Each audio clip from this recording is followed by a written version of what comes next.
न उम्र का लिहाज रहा हमें और न किसी और चीज का। वो शादीशुदा था, इससे जानने के बाद भी मैं ये सब कुछ कर बैठी।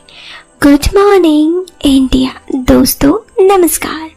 हमारे चैनल की कहानियाँ रोजाना सुनते रहने के लिए हमारे चैनल को सब्सक्राइब करें और सब्सक्राइब करने के बाद वीडियो के नोटिफिकेशन में ऑल नोटिफिकेशन ऑन करना बिल्कुल ना भूलें। अगर आपको ये कहानी पसंद आए तो वीडियो को लाइक ज़रूर करें। चलो अब कहानी को शुरू करते हैं। दोस्तों बात उन दिनों की है जब मैं नया फेसबुक चलाना सीखी थी। वैसे दोस्तों मैं आपको पहले ही बता दूं, मैं पहले भी मेरे पास मोबाइल था, लेकिन मैं कभी फेसबुक नहीं चलाती। जब मैं बोर हो गई एक दिन तो मैंने अपने दोस्त से बात करी थी, तो मेरे एक फ्रेंड ने मुझे कहा कि यार फेसबुक पे अकाउंट बनाना। मैंने फेसबुक पे अकाउंट बनाया और अपने क्यूट सा पिक लगा दिया। वो पिक मेरी नहीं थी, एक लड़की की क्यूट सी पिक थी, एक बच्ची की। और फिर उसके बाद मेरी एक लड़के से बातें होने लगी। हुआ कि मैं आपको पहले से बताती हूँ। उस दिन मैं घर पर पहले ही बैठी थी, तो एक लड़का जिसका मेरे पास मैसेज आया पहले मैसेज आया। मैंने देखा ये मेरे फ्रेंड लिस्ट में तो नहीं है, मैंने मैसेज का रिप्लाई नहीं दिया। फिर कुछ देर बाद फ्रेंड रिक्वेस्ट आया। क्योंकि फ्रेंड रिक्वेस्ट आया तो मैंने उसका फिर से मैसेज आया। मैंने फ्रेंड रिक्वेस्ट एक्सेप्ट करने के बाद मैसेज का रिप्लाई दिया। तो रिप्लाई देते मैंने उसका तस्वीर देखा, उसकी फ़ोटो काफ़ी अच्छी थी। ऐसे ही मेरी उससे बातचीत होने लगी। उसने मुझे कहा हाय आप तो बहुत घमंडी हैं। मैंने कहा क्यों, आपको ऐसा क्यों लगता है कि मैं घमंडी हूँ? तो उन्होंने कहा मैंने आपको पहले मैसेज किया तो आप रिप्लाई नहीं दी। मैंने कहा मैं किसी अनजान से बात नहीं करती। तो उन्होंने कहा अच्छा तो अभी हम जान पहचान हो गए हैं। तो मैंने कहा मैंने कब कहा? तो उन्होंने कहा तो आपने अभी मैसेज का रिप्लाई दिया जो। मैंने कहा आपने फ्रेंड रिक्वेस्ट भेजा, फिर मैंने सोचा कौन है तो मैंने रिप्लाई दे दिया। उसने कहा अच्छा जी छोड़िए, ये बताइए कि आप मुझे रिप्लाई क्यों दी? मैंने कहा ठीक है मैं आपको ब्लॉक कर दूँ क्या? तो उन्होंने कहा मैंने आपको कब कहा ब्लॉक करने के लिए? तो उन्होंने कहा पर आपने तो अभी कहा ना कि मैं किसी से बात नहीं करती। खैर ऐसे ही हम दोनों में थोड़ी बहुत बातचीत हुई। फिर मुझे वो लड़का काफ़ी अच्छा लगा। बातों में उसने मुझे बताया कि वो शादीशुदा है। तो मैंने कहा कि तो आप फेसबुक क्यों चला रहे हैं? तो उन्होंने मुझे कहा क्यों शादीशुदा लोग फेसबुक नहीं चला सकते? मैंने कहा नहीं पर। तो उन्होंने कहा कि अरे मैं अपनी पत्नी से बहुत परेशान हूँ, मेरी पत्नी का किसी के साथ अफेयर चल रहा है और मैं इन सब से इतना परेशान हूँ कि इन सब से मन हल्का करने के लिए फेसबुक पर बात कर लिया करता हूँ।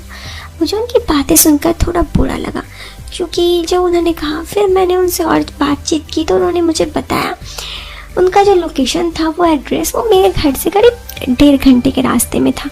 उन्होंने मुझे आगे बताया कि वो एक कंपनी में काम करते हैं और उनकी शादी को हुए अभी 4 साल हो चुके हैं। उनकी पत्नी का अफेयर करीब 3 साल से है। मैंने उन्हें कहा कि वो उन्हें तलाक क्यों नहीं दे देते? उन्होंने कहा कि वो दोनों अलग रहते हैं लेकिन अभी तलाक की बातचीत नहीं हुई। इसके बाद मेरी उनसे अक्सर बातचीत हो जाती, क्योंकि मुझे लगता कि वो परेशान है और अगर मैं उनसे बातचीत करूँ तो उनका बातें करने का तरीका थोड़ा बदल सा जाएगा, मतलब उनकी मूड ठीक हो जाएगा। बस यही सोचकर मैं उनसे बातें करने लगी। लेकिन बातें करते करते कब मैं उनसे क्लोज हो गई मुझे पता ही नहीं चला। उसके बाद मैंने उन्हें अपना व्हाट्सएप नंबर दे दिया और हम दोनों व्हाट्सएप पे बातें करने लगे। फिर ये व्हाट्सएप का बात कब स्काइपी का वीडियो कॉलिंग और व्हाट्सएप का वीडियो कॉलिंग हो गया पता ही नहीं चला। हम दोनों एक दूसरे के प्यार में इतना ज़्यादा डूब गए कि मुझे बिल्कुल भी ज्ञान नहीं रहा कि उनका उम्र मेरे से डबल है। मेरी उम्र अभी 18 साल थी और उनकी उम्र 42 साल 42। खैर इसके बाद एक दिन उन्होंने मुझसे मिलने के लिए कहा। मैं उन्हें ना नहीं बोल पाई क्योंकि मैं उनसे बहुत प्यार करती थी, शायद वो भी करते थे। उसके बाद वो मुझे कहे कि हम लोग लॉन्ग ड्राइव पे चलते हैं, मैं तुम्हारे घर के पास आऊँगा तुम्हें लेने के लिए। मैंने कहा घर के पास मत आइए, नहीं तो मेरे घर पे कोई देख लेगा। मैंने उन्हें एड्रेस दिया जो मेरे कॉलेज के पास था और मैंने उन्हें कॉलेज आने के लिए कहा। कॉलेज के बाद मतलब मैंने कॉलेज में 1 क्लास करने के बाद उनके साथ लॉन्ग ड्राइव पे गई।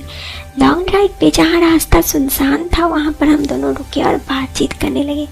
थोड़ी सी बातचीत करने के बाद हम दोनों एक दूसरे के काफ़ी क्लोज आ गए। उसके बाद उन्हें भी ध्यान आया कि ये गलत है और मुझे भी। हम दोनों थोड़ा दूर हो गए और फिर हम दोनों आगे गाड़ी पे बैठ गए। उस दिन घर आकर मैंने उन्हें कहा कि शायद हम दोनों का रिश्ता ही गलत है, शायद ये भी गलत है कि मैं आपके साथ हूँ और मुझे आपसे बात नहीं करना चाहिए। इतना कह के मैंने उनका फ़ोन काट दिया और उसके बाद हम दोनों में 1 महीने तक बात नहीं हुई। 1 महीने बाद उन्होंने मुझे मैसेज किया। सच कहूँ तो मैं भी उनका मैसेज का इंतज़ार ही कर रही थी। उन्होंने मुझे कहा कि उनके पत्नी के साथ डिवोर्स की सारी बातें आगे बढ़ गई हैं और इसीलिए वो अब तो मैं उनके साथ हो ही सकती हूँ। फिर हम दोनों एक बार दोबारा से बातचीत करने लगे और फिर मैं उनके क्लोज हो गई। उन्होंने इस बार मुझे अपना फ्लैट में बुलाया, मैं भी उनके फ्लैट में चली गई।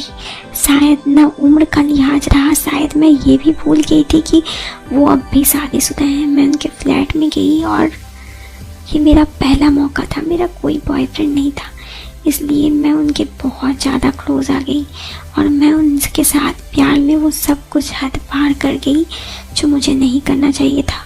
बाद में मुझे रियलाइज़ हुआ कि मैंने बहुत बड़ी गलती कर दी, लेकिन उस वक्त के बाद मुझे उनसे और प्यार आ गया। हम दोनों उस दिन मैं घर आ गया और फिर उसके बाद कुछ दिन बाद उनकी पत्नी उनके घर रहने के लिए आ गई। मुझे इस बात से बहुत गुस्सा आया। सच कहूँ तो मुझे जलन हो रही थी उसकी पत्नी पर कि उसकी पत्नी क्यों आई। उन्होंने मुझे बताया कि वो तो आ ही सकती है ना, मेरी पत्नी है। इस पर मुझे बहुत बुरा लगा। उसकी पत्नी घर पड़ी थी और वो मुझसे बातें कर रहे थे और उसकी पत्नी को ये सब बातें पता चला तो उन्होंने बहुत हंगामा किया उसकी पत्नी ने।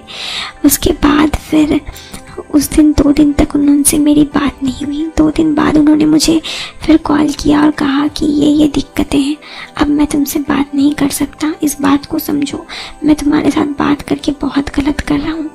इतना कहने पर मुझे भी लगा कि शायद वो सही कह रहे हैं और इसीलिए मैं भी उनकी लाइफ से दूर चली गई। करीब 6 महीने तक हम दोनों में कोई बातचीत नहीं हुई। इधर मेरा एक बॉयफ्रेंड बन गया।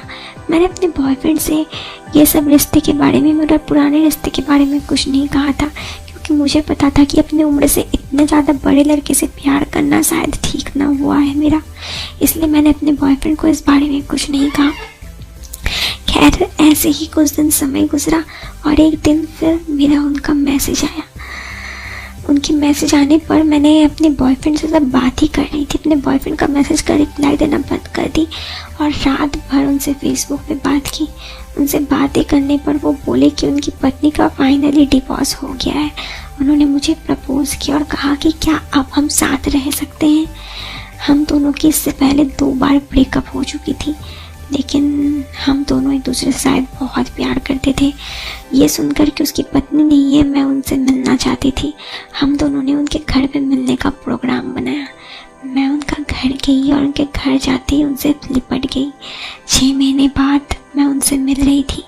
हम दोनों ने बहुत समय एक साथ गुजारे और बहुत समय एक साथ गुजारने के बाद उन्होंने मुझे कहा कि हम दोनों में उम्र का बहुत गैप है, लेकिन मैं तुम्हारे साथ रहना चाहता हूँ।